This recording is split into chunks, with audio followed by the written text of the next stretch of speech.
Next up is black. Yeah. And this is this first card I can't say anything about because it's a Karsten card. This is totally a Karsten card. It's Agonizing Remorse. 1 and a black for a sorcery. Target opponent reveals their hand. Now, what are you going to do when you look at their hand? You're going to make them discard a non-land card, but you're not just going to discard it. You're going to exile it. Yeah. And lose a life. But it does something else, too. Where you can exile a card from their graveyard. Oh, I completely missed that sentence. Yeah, so it is discard a card. Yeah. Or if they've like thrown an escape card in their graveyard that you're worried about, like if you look at you still get the knowledge of their hand, and then you can say, I need to get rid of one of these cards in your hand or this card from your graveyard. Yeah. So it kind of covers both sides. So if you liked Thought Erasure, but hated islands, like this guy, right here, this is just kind of that Thought Erasure effect, but you're not tied to being blue-black. Right. It's almost Thoughtseize. It's a mana more, but you get to pick anything, so it's not like Duress where you're stuck with like non-creature spells or whatever. Yeah. You get to pick whatever you want, and it exiles. That's super relevant. There's a bunch of graveyard cards right now. This stops whatever you're worried about. Yeah. And like you said, there's that upside that I completely missed the first go-around. Yeah, that you can get through escape. Yeah. So it does, on some level, make it a better late-game draw. Yeah. Because if they're empty-handed, or, you cast it and they just have a land in their hand, you can just snag something. Whatever's in their graveyard that you might be worried about. You can get their Elspeth or whatever. Yep.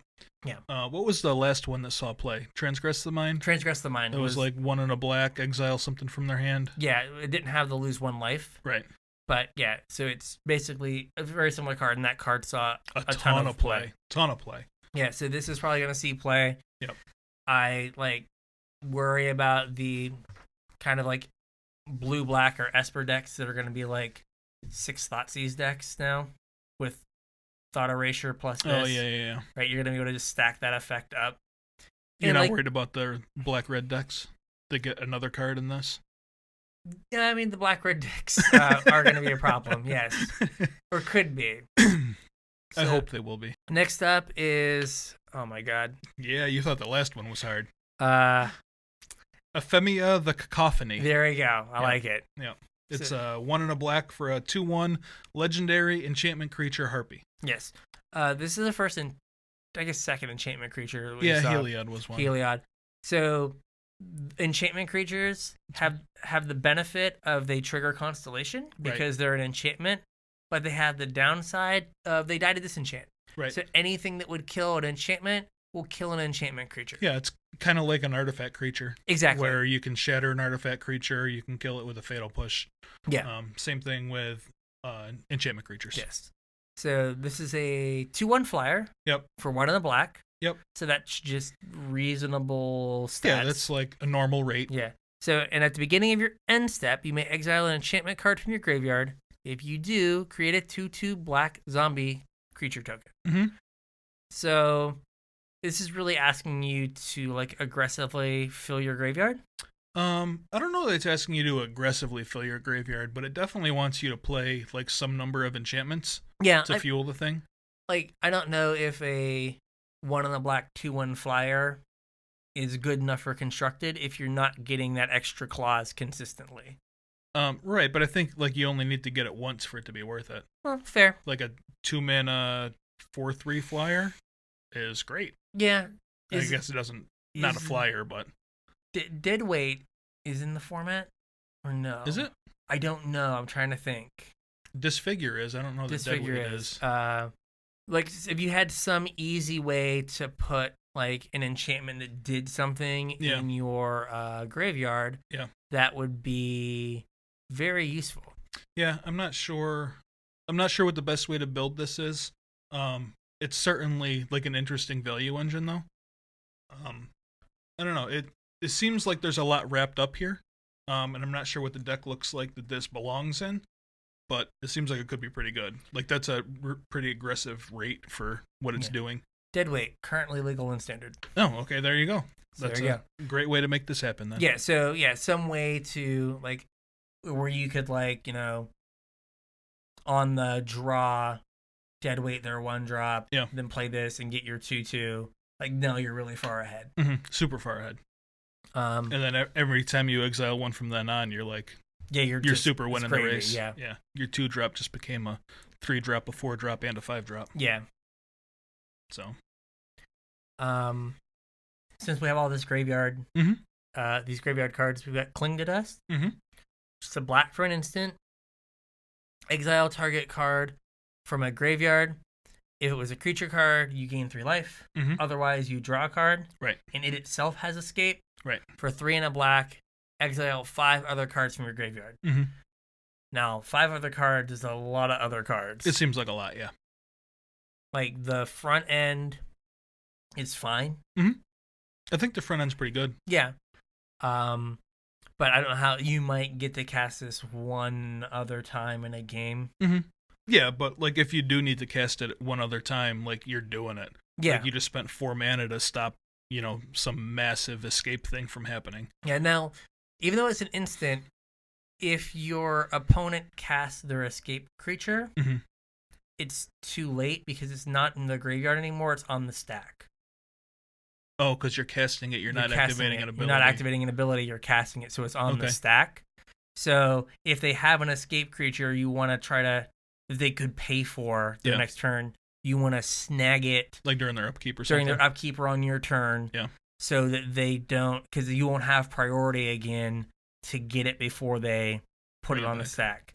Right? Also, if you are the person with the escape creature and they let you go to your main phase and they have a black up, do it. Do the thing. If you're going to cast it now. Yeah.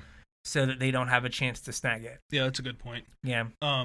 What I kind of liked about this card was it was kind of like passive graveyard hate that you can like not feel awful about including in your main deck. Yeah. Like fail cases, you just cycle it. Again, yeah, you have to have something in there. They have to have something in their graveyard. Well, one of you does. I guess it's any graveyard. Okay. Yeah, so you can just cycle it. Yeah. Like if you're playing a game where neither of you have any cards in your graveyard, like it doesn't matter anyway because neither of you are doing anything. Yeah, like I think that, again, like in control decks, those games that go super long and they've got like a bunch of counter spells and stuff in their graveyard, like they might have more chance to cast this more than once. What is it? Fabled Passage will help enable this. Yep. So. Yep. I think like if there is some sort of like self-mill or graveyard synergy deck, there's probably some number of these in the 75. Yeah, because like they're just almost free. Like you mill one over and then, okay, cool. Yep. So next up is the 4 mana instant speed removal spell. Nom nom nom nom nom nom nom nom. Eat to Extinction. This guy's got some chompers, man. Yeah. So this is 3 and a black. Yep. Instant, exile target creature or planeswalker, and then surveil 1. But they don't basically surveil 1, yeah. Look at the top card of your library. You may put that card into your graveyard. Right. So this kind of fights for a similar spot to like Murderous Rider. Yeah, it kind of does the same thing. Like they both have different like ways that they're good. Yeah. Murderous Rider has a body that it like pseudo leaves behind. This exiles, which could be relevant depending on how many gods you play. Yeah, I think this is really like the safety valve for the gods because we didn't have a good black exile removal spell. Yeah. And so this is, if the gods are really popular, you play Eat to Extinction. If there aren't a ton of gods running around, I think you play Murderous Rider. Yeah.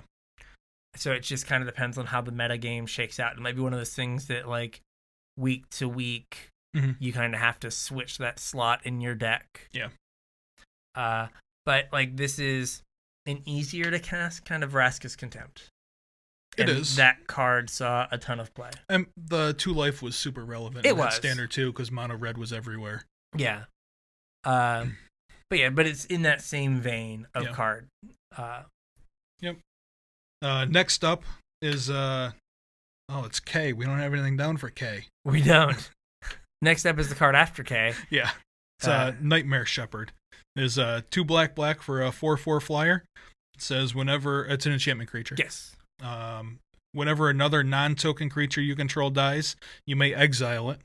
If you do, create a copy of that except it's 1/1 and it's a nightmare in addition to any other creature types. Yes. This is a weird card.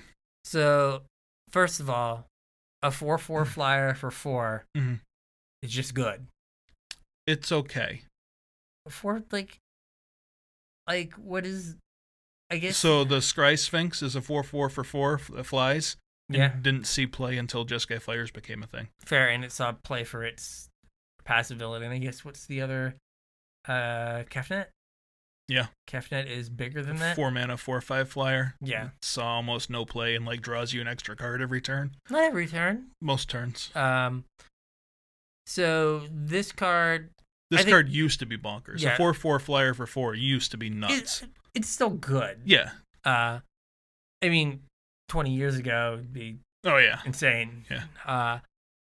Now the rest of the text, I think if you have cards that have enter the battlefield abilities. Yeah, that's where this thing really shines. You can just kind of like just re-trigger those whenever you need to. Yeah.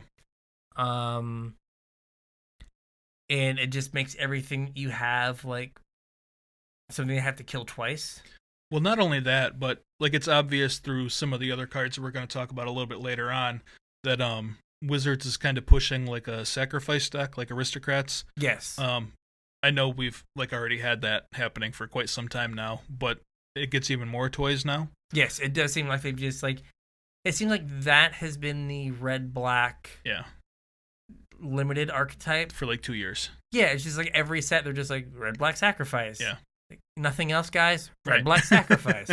Any red-black sacrifice. Yeah. We'll make knights, but we'll also put like a bonker sacrifice card in there. Yeah. So sure, whatever. Yeah. But this, like in an aristocrat style deck, basically doubles your board. Yes. So you have twice as many things to sacrifice.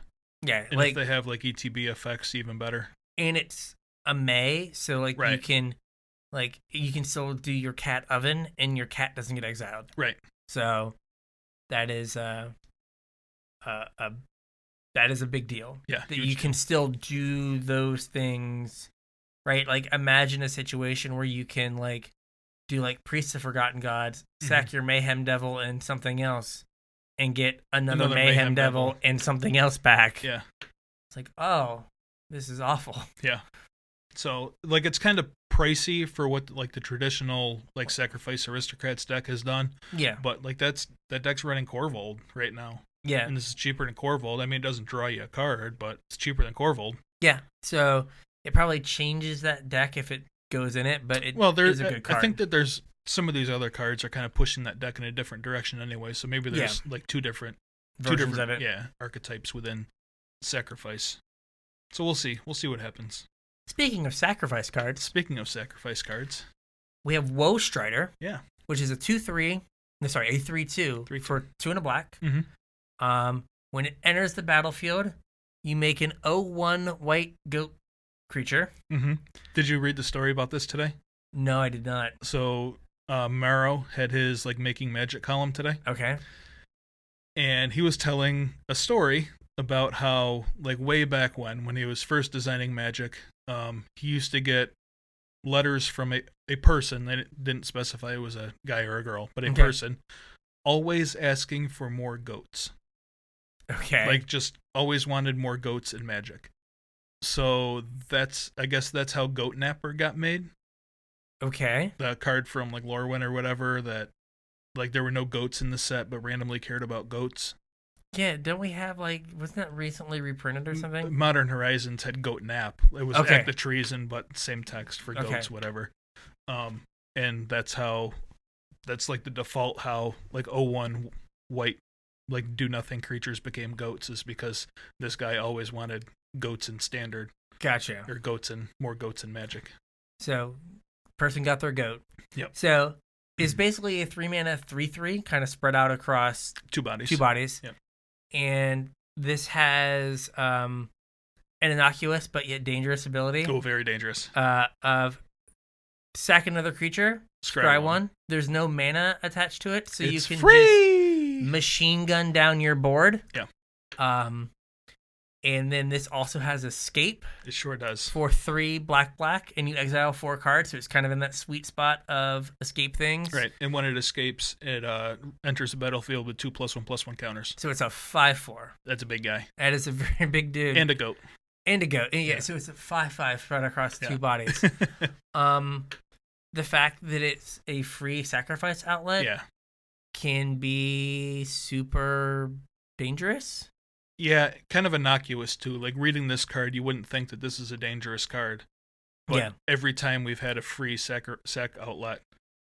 On Friday, I played Rally the Ancestors and played Cartel Aristocrat because it's 0 mana, sack a creature. Yeah. And multiple times I was like, you're at 8, you're dead. Yep. I'm going to sack all my stuff and sack all my stuff again, and you die. Well, think about like the original Rally decks, like in Standard. Yeah, Nantuko Husk is a garbage creature. It's a 3-mana 2/2, but had a free sacrifice ability, and that's what made the deck. Yeah, so there could be something with this free sacrifice ability that can kind of push it over the top. Mm-hmm. Again, like the current Rally decks, the way they're built, I don't think would use it too much because they also play with Return to the Ranks, which is capped at 2 CMC or 2 power. The 2 power, yeah. Right. So Woe Strider is too big to get back with that. Yeah. And since it's 3 mana, it kind of makes it so your rallies are just that much harder to get it back. Yeah. But the Scry one, it could kind of do the Viscera Seer thing where if you you can dig to whatever card you're missing. Yep. So it is interesting. Yep. Keep your eye on it. Yes. Don't trade it off if you get one at pre-release. What's this to me?